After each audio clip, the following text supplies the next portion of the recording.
ஆத்ம நமஸ்காரம். நேற்று 22ஆம் தேதி போட்ட வீடியோவினுடைய தொடர்ச்சி. இந்த பிரபஞ்சம் உதவக்கூடிய ஒரு பெரிய உதவிகளை நாமும் மனிதர்களுக்கு செய்ய முடியும் அப்படின்றது நம்ம நேற்று சொல்லியிருந்தோம் இல்லையா?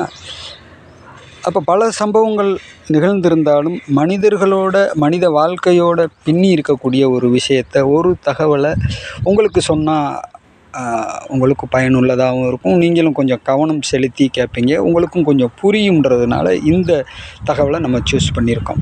27 வயசு மதிக்கத்தக்க ஒரு தம்பதி 2 பசங்களோடு வந்திருந்தாங்க, 2 குழந்தைங்களோட.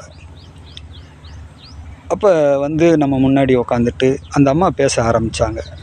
ஐயா, இவர் வேலைக்கு போகிறதே கிடையாது, வருடக்கணக்காக 6 மாதம் 1 வருஷம் ஆயிடுச்சு. கதவை பூட்டிக்கிட்டு வீட்டுக்குள்ளேயே கிடக்கிறாரு, நகைப்பற்ற வச்சுருக்கிறாரு, வேலையெல்லாம் வருது ஃபோன்லேயே வேற ஆளுக்கு மாற்றி விட்டுறாரு, ரூமை விட்டு வெளியே வர மாட்டேன்றாரு. என்னான்னு கேட்டால் எனக்கு பயமாக இருக்குன்னு ஒரே பதிலை சொல்கிறாரு அப்படின்னு சொல்லி அந்த தகவல். அப்போ நம்ம பார்த்தோன்னே என்ன தெரிஞ்சிச்சு அப்படின்னா, தீர்ந்து போச்சு, புண்ணியம்ன்றது தீர்ந்து போச்சு, சுத்தமாகவே புண்ணியம் தீர்ந்து போச்சு. அந்த மலையில் போய் அந்த குதிக்கிறதுக்காக போவாங்களே, அது மாதிரி எண்டில் நிற்கிறாங்க.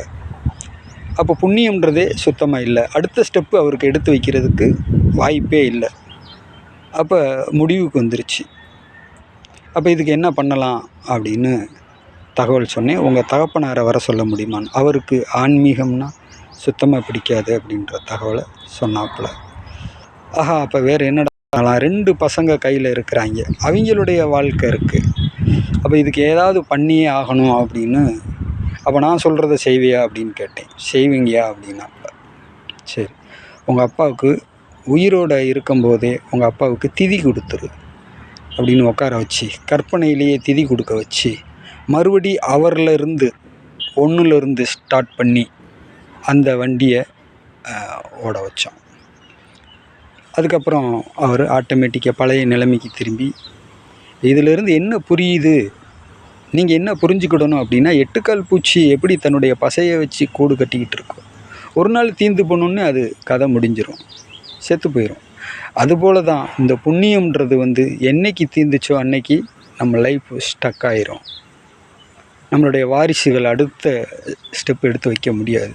அப்போ இந்த புண்ணியத்தை நம்ம கடத்திக்கிட்டே இருக்கணும். அதுதான் ஒரு வம்சத்தினுடைய மிகப்பெரிய பசை.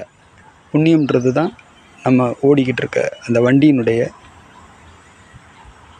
கிரீஸ், எப்படி வேணாலும் வச்சுக்கலாம், அச்சாணி எப்படி வேணாலும் வச்சுக்கலாம். ஆக புண்ணியம்ன்றது நம்ம லைஃப்பில் ஏதாவது ஒரு வகையில் செய்துகிட்டே இருந்தால் மட்டும்தான் நம்மளுடைய வம்சம் தலைக்கும். அப்படிப்பட்ட ஒரு மிகப்பெரிய காரியத்தை செய்யும்போது எனக்கு மிகப்பெரிய மன நிறைவாக இருந்தது. இதுக்கு இந்த சும்மா இருக்கக்கூடிய, சும்மா இருந்து பெற்ற சக்தி தான் இவ்வளோ பெரிய காரியத்தை நிகழ்த்தியது அப்படின்றது நான் புரிஞ்சுக்கிட்டேன். நீங்களும் புரிஞ்சுக்கிடணுன்றதுக்காக இந்த வீடியோ. ஆத்ம நமஸ்காரம்.